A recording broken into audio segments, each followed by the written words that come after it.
என் பெயர் வினோத். அத்தை, வினோன்னு தான் அழைப்பா. எனக்கு வயசு 27. நான் கல்லூரி படிக்கும்போது நடந்துச்சு இதெல்லாம்.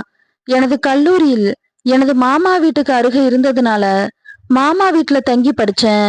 என் மாமா வீட்டுல என் மாமா, அத்தை மற்றும் அத்தையோட மகள் வித்யா.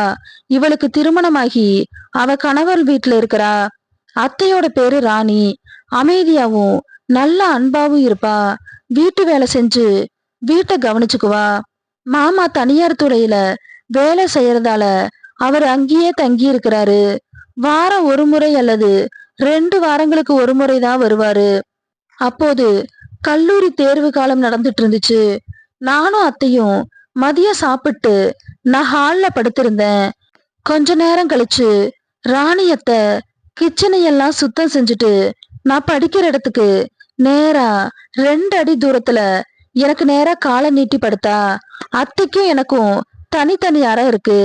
ஆனாலும் நாங்க ஹால்ல தான் படுப்போம். கொஞ்ச நேரம் என்னோட தேர்வையெல்லாம் பத்தி பேசிட்டு இருந்தா. பிறகு அந்த பக்கம் இந்த பக்கம்னு புரண்டு பரண்டு படுத்தா. பின்பு அசதியில அப்படியே தூங்கிட்டா. அத பார்த்ததும் எனக்கு ஏதோ மாதிரி இருந்துச்சு. ஏற்கனவே நான் படிச்ச கதையும் ஞாபகம் வந்துச்சு. அத பார்த்துக்கிட்டே இருந்துட்டேன். ஆனா இப்படி பார்த்ததில்ல. இப்படி பார்ப்பதும் இதுவே முதல் முறை. அத்தை மேல எனக்கு பயமாவும் இருந்துச்சு. பயம் இருந்ததால ஆசை அதை விட அதிகமாவே இருந்துச்சு. ஏதோ சத்தம் வந்தது. யாரோ கூப்பிட்டே வந்தாங்க.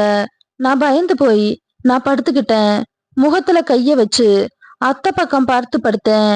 நான் பாக்குறது அவளுக்கு தெரியாது. அத்தைய கூப்பிட்ட சத்தம். மெதுவா எழுந்து வெளியே போனா. வந்தவ வசந்தி அத்தை, பக்கத்து வீடு. வசந்தி அத்தை ராணி அத்தை கிட்ட 2 பேரும் என்னடி பண்றீங்க? ராணி அத்தை கிட்ட நீ வந்து கலந்துக்கோன்னு சொன்னா. 2 பேரும் உள்ள வந்தாங்க. வசந்தி அத்தை ராணி அத்தை கிட்ட பேச ஆரம்பிச்சா. 1/2 மணி நேரம் பேசிட்டு அப்ப சொன்னா வசந்தி அத்தை ராணி அத்தை கிட்ட, வினோ தூங்குறானாடி. ஏன் வசந்தி கேக்குற? சும்மாதான் ராணி. சற்று இழுத்தவாறு, என்னாச்சு வசந்தி? அவன்தான் என் புருஷனை பத்தி தான் சொல்ல வந்தேன். செய்ய மாட்டான். கொஞ்ச நேரத்துல தூங்கிடுறான். அப்புறம் எப்படி செய்ய முடியும்? உன்னோட புலம்பல ஆரம்பிச்சிட்டியா வசந்தி? ராணி அத்தை சொன்னா. உனக்கு இங்க இருந்தும் புண்ணியம் இல்ல. எனக்கு மட்டும் என்ன, வாரத்துக்கு ஒரு தடவை வருவான். இல்லைனா 2 வாரத்துக்கு ஒரு தடவை வருவான். சனிக்கிழமை நைட்டு வந்துட்டு ஞாயிற்றுக்கிழமை நைட்டு போயிடுவான். அதுவும் கடைசி 6 மாசமாச்சு வந்து சாப்பிட்டு தூங்கிட்டு போயிடுவாங்க. இங்க என்ன நடக்குது? எல்லா இடத்துலயும் அப்படிதான் இருக்கு. ராணி அத்தை ஏக்கத்தை சொன்னா. 2 பேரும் தனியா இருந்தா இப்படிதான் பேசுவாங்க போலன்னு நினைச்சு பேசுறத கேட்டுக்கிட்டே படுத்திருந்தேன்.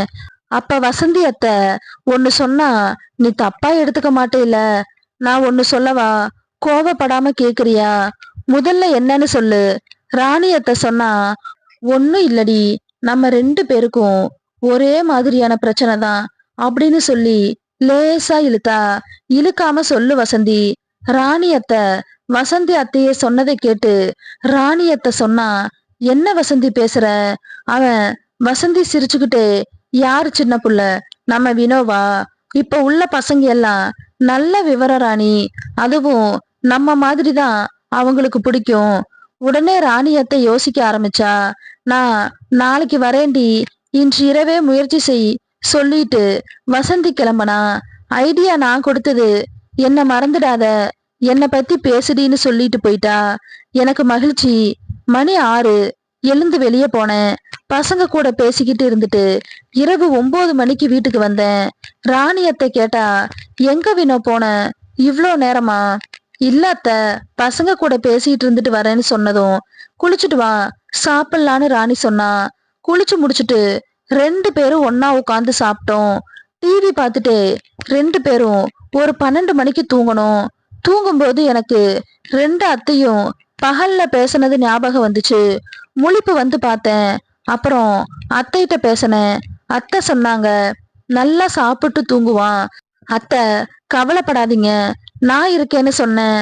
அத்தைக்கு ஒரே சந்தோஷம். இத தாங்க முடியாத மகிழ்ச்சியில அத்தை தயங்கியவாறே ஒண்ணு சொன்னா. வினோ, நம்ம வசந்தி இருக்காளேன்னு இழுத்தா 2 அத்தை பேசுனதுதான் எனக்கு தெரியுமே.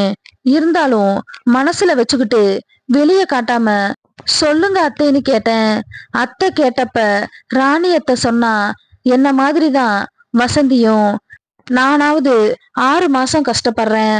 ஆனா வசந்தி 1 வருஷமா இருக்கா. என்ன ஆச்சு மாமாவுக்குன்னு கேட்டேன். வசந்தி என்னோட நெருங்கிய தோழி. அவளுக்கு நீ எனக்கு கொடுத்த மாதிரி அவளுக்கும் கொடுக்கணும்னு சொன்னா. நான் உடனே தெரியாதது போல உங்களுக்காக நான் என்ன வேணாலும் செய்வேன்னு சொல்ல அவளுக்கு ஒரே மகிழ்ச்சி. நான் மனசுக்குள்ள நீங்க வேண்டான்னு சொன்னாலும் அப்படின்னு நான் நினைச்சுக்கிட்டேன். அப்படியே படுத்துட்டு பேசிக்கிட்டே இருந்தோம். விடியற் காலை 5 மணி ஆச்சு. இருவரும் தூங்கணும். காலையில முழிச்சு பார்த்தா எனக்கு முன்பு எழுந்து எப்பவும் போல வீட்டு வேலைகளை செஞ்சுட்டு சமைச்சிட்டு என்னை எழுப்பனா. நான் 11:30 மணிக்கு எழுந்திருச்சு குளிச்சுட்டு சாப்பிட்டுட்டு மீண்டும் தூங்கினேன். நான் தூங்கும்போது நடந்தத முழுவதையும் வசந்தியிடம் ராணி அத்தை சொல்ல வசந்திக்கு ஒரே மகிழ்ச்சி. வசந்திய இரவு வீட்டுக்கு வர சொல்லிட்டா. எனக்கு தெரியல. நான் நல்லா தூங்கிட்டு 7 மணிக்கு எந்திரிச்சேன். மீண்டும் குளிச்சுட்டு சாப்பிட்டு டிவி பார்த்துட்டு இருந்தேன். மணி 11 ஆச்சு. இன்னும் வசந்தி அத்தை வரலைன்னு நினைச்சுக்கிட்டே ஹால்ல படுத்திருந்தேன். போனை பார்த்துக்கிட்டு. வெளியில வசந்தி அத்தை சத்தம் கேட்டுச்சு. 10 நிமிஷம் 2 பேரும் பேசிட்டு இருந்தாங்க. வசந்தி அத்தை உள்ள வரும்போது என்ன பார்த்துக்கிட்டே வந்தா. வசந்தி அத்தை கிட்ட அவங்களோட சொந்த வாழ்க்கைய பத்தி கேட்டு தெரிஞ்சுக்கிட்டேன். அவங்களுக்கு உதவியும் பண்ணேன்.